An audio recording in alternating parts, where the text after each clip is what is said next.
That is so good. That is so good. I bet you guys want to know what's in this salsa, right? I'm gonna tell you anyway, after 2 more chips.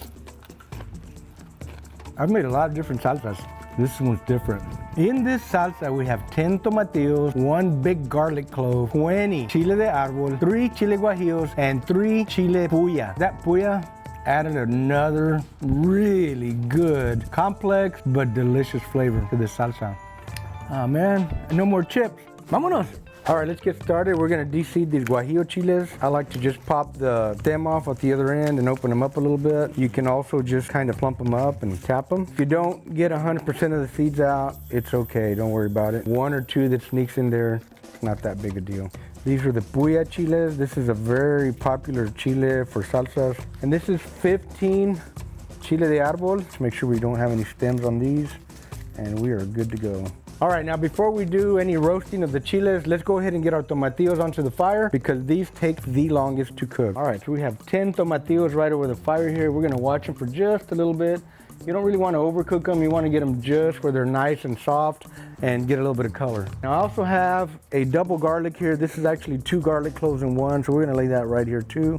Let that cook for a little bit. All right, friends, it's time to flippity flip the garlic and the tomatillos. You can see we're getting some really good, quick color there. These don't take long at all, especially if you have a hot fire like we have right now. Tomatillos are cooking really quick, so we want to rotate them a little bit more. And the ones that are right over the fire, we're going to trade places. These are done, just about done. I'm going to pull them here in about 1 more minute. Let's go ahead and get these tomatillos out. We're going to let them rest in the blender while we cook our chiles. They're very hot. All right, how's that? Look at that. This is going to be really delicious.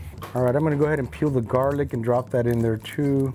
I thought it was a double garlic. It's 1 big garlic actually, which is fine. We'll use 1. I like to use this little strainer here for my chile árbol because they're small and they would tend to want to fall through the grate. What I like to do with these is just put it right over the fire here. Get them right over the heat for a couple of seconds. Shake them up a little bit. All we're trying to do is extract some of the flavor. So there, they got a nice quick little toast. And these will go straight into the blender as well. I'm gonna put the puyas in here and do the same technique here. We're gonna heat these up right here really quick.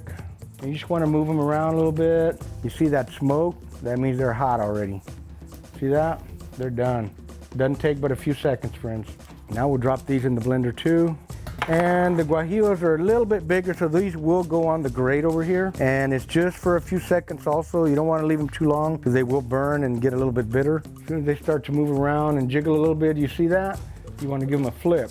All we're trying to do is put a little color, extract that flavor out of them. All right, this one's ready, and this one's ready. All right, straight to the blender. Some cooks like to let them set in water and get rehydrated. Me, I never do that because we're gonna add a little bit of water in here and we're not gonna serve the salsa until it sets a little while afterwards. It's still gonna get rehydrated in the blender and while it sits in the bowl for a little while. This is wow salt. It's super, super special, super expensive.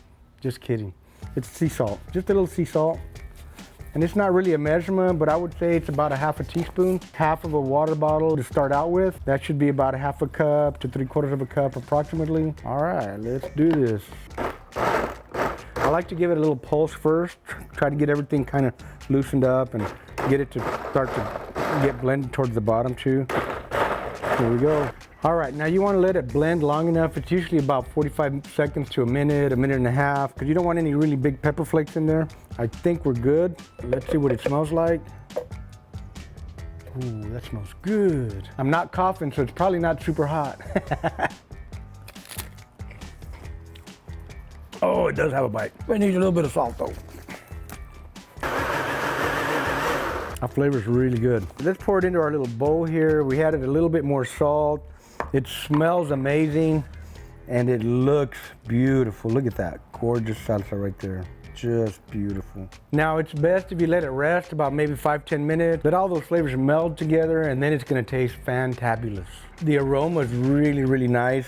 I can smell that guajillo. I can taste the garlic. The heat from the árbol it's there. The árbol and the puya both have heat. This is gonna go great on some tacos. I can guarantee you that.